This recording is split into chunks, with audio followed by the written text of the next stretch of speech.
Hello dear students. In the last lecture we have talked about the recruitment process. Today we are going to discuss the topic selection. Okay. So what is selection? Selection is the process of identification of and choosing the best person out of prospective candidate for a particular job. यानी कि selection एक process है जिसमें कि हम किसी particular job के लिए जो बेस्ट पर्सन है उसको आइडेंटिफाई करते हैं और उसको चूज करते हैं. Okay, so this is the definition of selection. Now we move on to the sub topic process of selection. ठीक है, तो सिलेक्शन की प्रोसेस में कुछ स्टेप्स होते हैं. ठीक है ना. So first step is preliminary screening. ठीक है,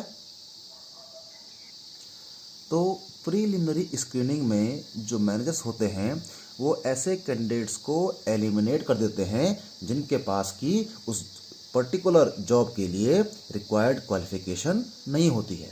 ठीक है. Second step is the selection test. ठीक है, जब किसी भी कैंडिडेट को आप सिलेक्ट करते हैं तो उसको सिलेक्ट करने के लिए बहुत सारे टेस्ट उस कैंडिडेट के किए जाते हैं. ठीक है ना, जो कि ये सारे हैं. First is the intelligence test. ठीक है, तो इंटेलिजेंस टेस्ट क्या होता है? इंटेलिजेंस टेस्ट किसी भी कैंडिडेट के इंटेलिजेंस कोशिएंट को चेक करने के लिए लिया जाता है. ठीक है, इंटेलिजेंस टेस्ट में किसी भी कैंडिडेट की लर्निंग एबिलिटी, ठीक है, डिसीजन लेने की एबिलिटी और जजमेंट की एबिलिटी को चेक किया जाता है. Second is the aptitude test. Okay, aptitude test में किसी भी एम्प्लॉय की कैपेसिटी को चेक किया जाता है कि वो नई स्किल्स को किस तरह से सीखता है. ठीक है, और इसी के बेस पे तय होता है कि वो एम्प्लॉय या कैंडिडेट या इंडिविजुअल उसका फ्यूचर ग्रोथ और डेवलपमेंट किस तरह से होगा. ओके, एप्टीट्यूड टेस्ट में मेनली आपका मैथ के क्वेश्चन, रीजनिंग के क्वेश्चंस और इंग्लिश कॉम्प्रिहेंशन के क्वेश्चंस पूछे जाते हैं. Okay, third is the personality test. Personality test में किसी भी कैंडिडेट के ओवरऑल पर्सनैलिटी को चेक किया जाता है. ठीक है, और इस टेस्ट में उस कैंडिडेट के इमोशंस, उसकी मैच्योरिटी लेवल, उसकी वैल्यूज और उसकी पर्सनैलिटी को या उसके बिहेवियर को चेक किया जाता है. Fourth is the trade test. Trade test का मतलब यह है कि उस कैंडिडेट का जो प्रोफेशन है उसके बारे में उस कैंडिडेट का कितना नॉलेज है, कितनी स्किल है और कितना उसका एक्सपीरियंस है, इसको चेक किया जाता है. Fifth is the interest test. Interest test का मतलब होता है कि हो सकता है कि किसी कैंडिडेट का इंटरेस्ट तो है उस जॉब को करने में, लेकिन क्या वो कैंडिडेट उस जॉब को करने के लिए जो रिक्वायर्ड जो स्किल्स है या जो रिक्वायर्ड जो प्रैक्टिकलिटी है वो उसके पास है या नहीं है. लेट्स से फॉर एग्जांपल, अगर किसी ऑर्गेनाइजेशन को एम्प्लॉय चाहिए, सेल्स का एम्प्लॉय चाहिए, ठीक है ना, तो उसके लिए इंटरेस्ट टेस्ट में पूछ सकते हैं एक सेल्स की जॉब के लिए कि क्या आपको ट्रैवलिंग का शौक है, क्या आपको नए लोगों से मिलने का शौक है, क्या आपको लोगों से बातें करने का शौक है. तो इस तरह के जो क्वेश्चंस हैं वो इंटरेस्ट टेस्ट में पूछे जाते हैं. ओके, जिससे कि उस इंसान की लाइकिंग और डिसलाइकिंग को चेक किया जा सके. इसके बाद कैंडिडेट का इंटरव्यू लिया जाता है. ठीक है, कैंडिडेट का जब इंटरव्यू लेते हैं तो उस कैंडिडेट की पूरी जो नॉलेज है, उसकी जो स्किल्स है या उसका जो पर्सनैलिटी है उसको चेक किया जाता है. तो इंटरव्यू में किसी भी कैंडिडेट से उसके नॉलेज से संबंधित, उसके इंटरेस्ट से संबंधित, उसकी पर्सनैलिटी से संबंधित बहुत सारे क्वेश्चंस पूछे जाते हैं. ठीक है, और एम्प्लॉय इंटरव्यू में कैंडिडेट से theoretical as well as practical questions भी पूछे जाते हैं. ओके,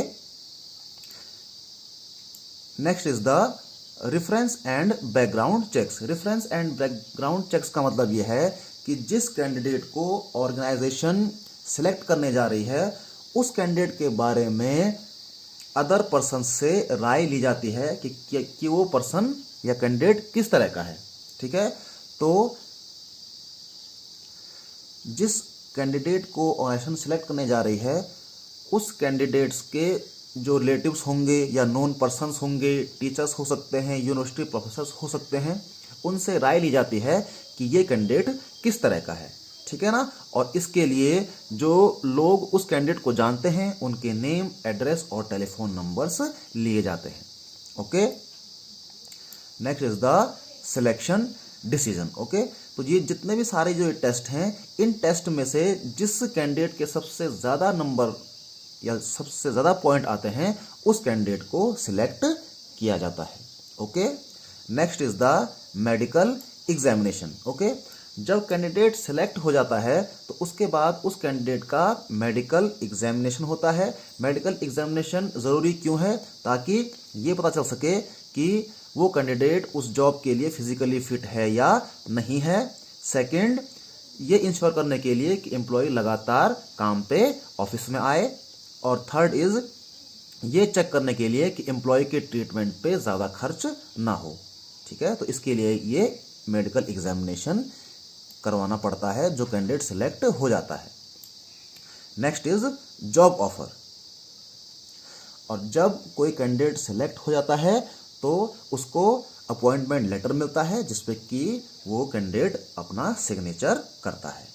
ओके, और लास्ट में एक कॉन्ट्रैक्ट ऑफ एम्प्लॉयमेंट होता है जिसमें कि job title, duty and responsibility, date of joining, allowance, leave rules, work rules, ये सारी जानकारी उसमें रहती है।